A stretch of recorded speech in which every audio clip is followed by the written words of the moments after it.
This is the substitution rule. In the fundamental theorem of calculus, we have two parts. Before we get into either part, we need to make sure that f is continuous on in some interval, closed interval a to b. Part 1 says if g of x is equal to the integral from a to x of f of t dt, then the derivative of g is equal to f of x. Part 2 says that if we're taking an integral from a to b f of x dx, that's always equal to the capital F of b minus capital F of a, where capital F is any antiderivative of f. This is the valuation rule.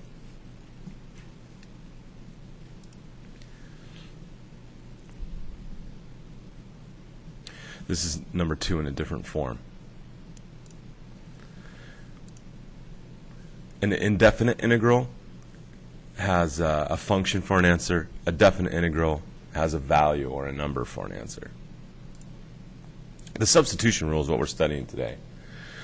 If u is some function of g of x, some function of x, g of x, if that's differentiable and over some interval I, and f is continuous in I, then the integral of f of g of x times g prime of x dx is equal to the integral of f of u du. Now, this looks really complex. This is how it is in most books. It's laid out pretty much like this. But we're going to break this apart and make it easier to understand here. It's important to note that the substitution rule works best when we can see some derivative of g involved in what we're trying to integrate. And that'll be clearer as we get into some examples. So let's get right into an example. We've got the antiderivative of x to the third cosine x to the fourth plus 2 dx. Notice how if we took the derivative of x to the fourth plus 2, an x to the third would appear. So this is a good example or a good candidate for the substitution rule for integration. So what we're going to do is we're going to do a substitution. We're going to let some value, u, equal this inside function, x to the fourth plus 2. We're going to take the derivative of both sides. So the derivative of u would be u prime, but we're going to use the notation du. That equals 4x cubed dx. We just took the derivative of this side, so we're showing that with the dx. Notice when I look up here, I see an x cubed and a dx. It would be nice to replace those. But what I don't see is a 4 to replace. So algebraically, I need to get this 4 to the other side of the equation. I can do that with division. So now I have 1/4 du is exactly the same as x cubed dx. So this x cubed dx can be replaced with 1/4 du, and this x to the fourth plus 2 can be replaced with a simple u. And that's what's going to happen. So using the formula, which I usually don't refer to this, but just to show you how the formula works and what it means, we're going to treat this x to the fourth plus 2 as our inner function g of x. Our g prime of x dx is this x cubed dx. Our outside function f is just this cosine. And we go ahead and start applying the formula now. So this is the integral cosine u times 1/4 du. Notice how everything just got replaced. The u is the same as x squared, or x to the fourth plus 2. We did that in our first step in our substitution work. The 1/4 du is the same as dx x cubed. We did that at the bottom of our substitution work. So everything has been successfully substituted for. We'll allow the constant to pass through as a constant multiplier, and then we'll just go ahead and do a simple integral now. Isn't this a lot simpler than what we started with? That's why we do the substitution. So the integral of cosine is sine. Don't forget the plus c because we're doing an indefinite integral here. We're not getting and evaluating a number. So there's a family of functions that could be represented here depending on the value of c. And then we need to go ahead and replace u back to x to the fourth plus 2. Because we weren't trying to find this in terms of u, we're trying to find this in terms of x. So we're back here now. That's our final answer. That's the antiderivative of this function we started with. And notice how we made that a much simpler problem by doing this preliminary work to substitute for x to the fourth plus 2. Pause these videos at any time.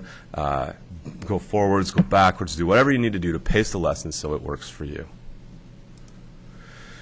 The main challenge in the substitution rule is thinking of appropriate substitution.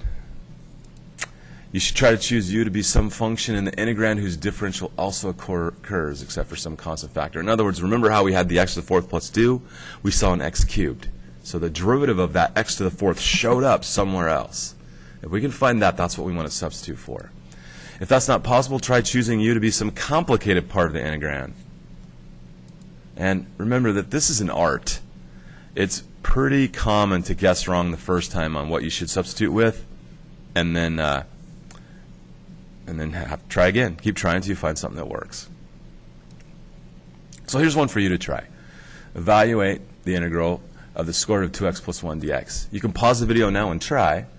Once you get your substitution set up, you might want to play it again and make sure we're doing the same substitution. Or if you just want to play it a little bit farther and get a hint, you might pause it and then try to finish the rest of the problem. So see how much of this you can do on your own before you play. All right, I see a 2x plus 1 inside this integral. So what I'm going to try to do first is I'm just going to try to take the u equal to 2x plus 1.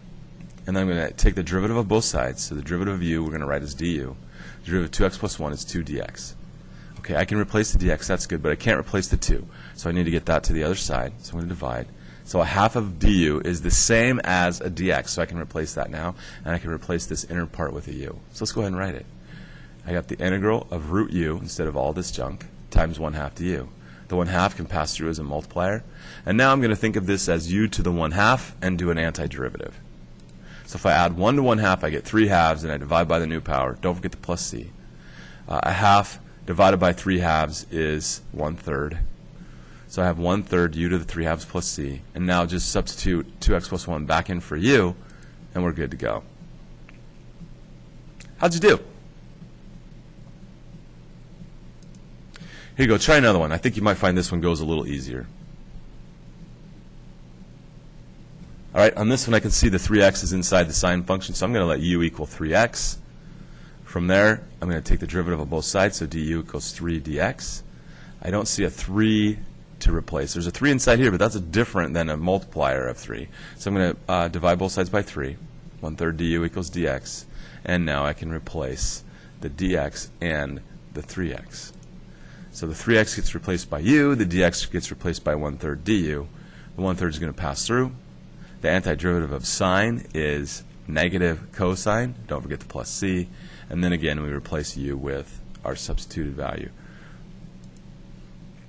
And there we go.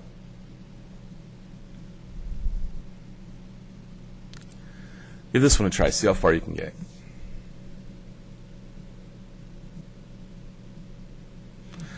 Let's see. I'm going to let u be the more complex part of this, the bottom part, the t squared plus 4. So du equals 2t dt. I don't see a 2 to replace, but I do see a t that needs to be replaced. So we'll go ahead and do that.